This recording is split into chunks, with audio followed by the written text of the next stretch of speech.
Hi guys, JB and Minot, and these are my pickups for the month of December.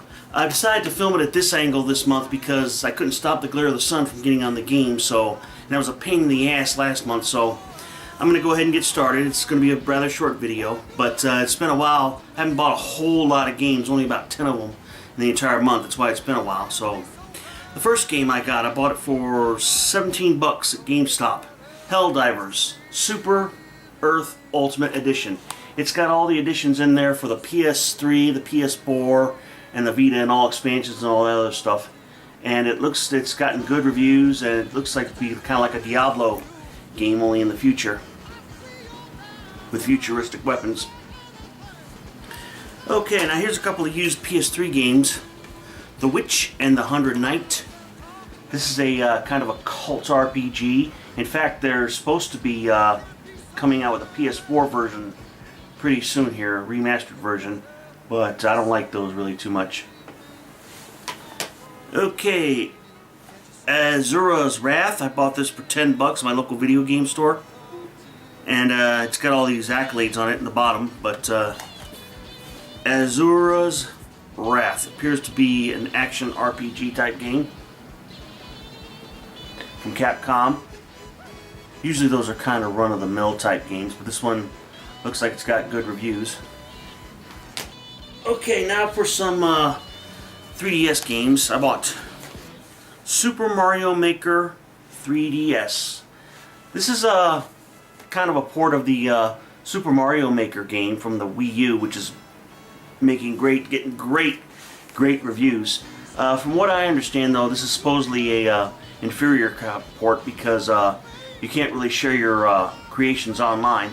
But there's a lot of I've got it for the challenges in here, and there are a lot of challenges. But it seems like some of the challenges early on are kind of oddly difficult, because simple things that you should be able to do, somehow the physics of the game makes it a little harder than it should be.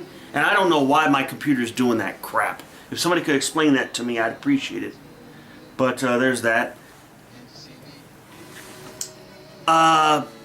Cartoon Network Battle Crashers. This is a Final Fight type game, Double Dragon type game with Cartoon Network characters. I wasn't going to buy it for 30 bucks. It's not getting very good reviews, so I waited till the price went down to 20 bucks, which was probably a mistake. I should have probably waited, but there's that. Dragon Ball Fusions. I think I got to buy this game a few days before I thought I would, but I was going in doing a pre-order for it, and they said, oh no, it's already out already. So I went ahead and bought it, and I got the last one. And this appears to be an RPG. I don't know if it's an RPG or a fighter, but it's Dragon Ball, so there's that. I love Dragon Ball. I'm not a fanatic about it. I can't name all the characters, and sometimes the TV show, it kind of drags the storylines out quite a bit, just to drag the storyline out. But anyway, there's that. The game I'm currently playing now, Pokemon Moon. I decided between Pokemon Moon and Pokemon Sun. I don't usually get the two different versions of each game because they're always the same. I wish they'd do something different with the storylines, but Pokemon, it's kind of hard for me to get into. It just seems like pain in the ass trying to find your way around. But this one's been pretty good. I like it so far. But I've gotten like 10 hours into it, and I've gotten like, I think, 11% of the Pokemon. But I like the challenge trials and all that, and sometimes the battles might be a little too easy until you get to a boss battle. But so far I'm enjoying it. I'm going to try and get through this, sledge through this one as much as I can, at least through the storyline. See how many Pokemon I can get. Some people, I heard one story of a girl, there was this one girl on Twitter, she said she went 60 hours, only got like 45% of the Pokemon on there, so. Okay, now for some Vita games. Shantae, One Half Genie Hero. Hopefully this game is a little more forgiving than the Shantae and the Pirate's Curse, which is a great game, but it's very unnecessarily difficult, especially toward the end. I just gave up right at the very end because it was just, I can't do this. It gets crazy. But other than that, it was a beautiful game. I mean, I assume this is a beautiful game too. And it's charming, it's fun to play, and we'll go from there. This is a special edition. It's got a CD in it and 30 music tracks. But there's that. I think Limited Run Games has a Shantae game too. The original Game Boy Color game, Shantae, is very, very, very, very expensive to buy. I didn't buy it when I had the chance, but it'll be years when I become a billionaire when I buy it. But anyway, there's that. Here's a game I imported from PlayAsia.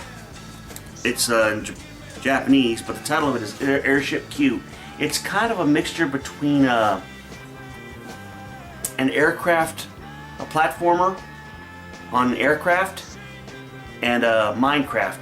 And what you have to do is you have to build up your ship with different materials that you get from different areas in the game, and you explore different bodies, and you're on a ship, like I said, and you play this cat. And it's just you got different goals in the game. It's okay so far, but to me the controls, I don't know, seem kind of spotty.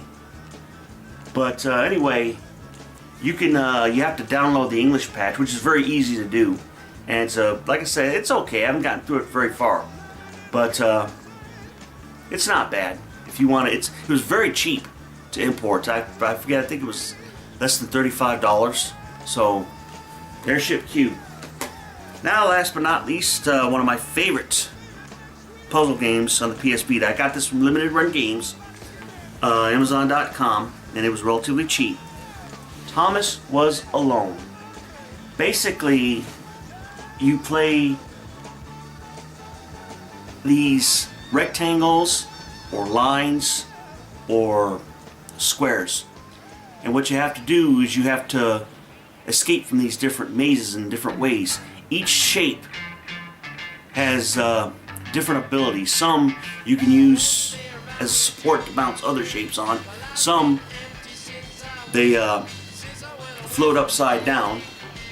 Some they got double jumps, and you use each one's ability to get them all to the escape square.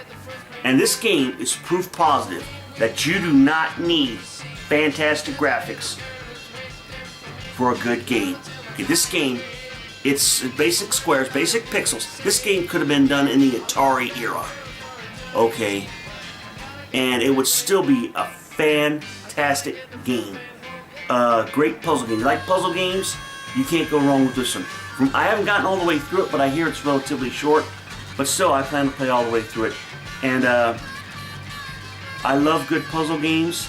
This is a great puzzle game. The package on here isn't all that great. I mean, look at the back. There's nothing on there. Let me see this. And you got a little packet there. And let's see what the graphics look like. Get that guy. No, there's no screenshots. Maybe I'll put a screenshot in there. But anyway, if you like puzzle games, and if you don't mind spending maybe a little bit more for an older game, this game is for you. It's probably even more expensive now because the game's all of a sudden just shot up to the roof. And I cannot wait for that bubble to burst, because I think it's ridiculous the price they charge for retro games now. Okay, guys, those are my pickles for the month of December. I hope you all have a Merry Christmas, a Happy Hanukkah, a Happy New Year, and screw Kwanzaa. That's an FBI bullshit made-up holiday to provide division in the country, to divide the nation. Anyway, y'all have a great happy holidays, and God bless you. Bye-bye.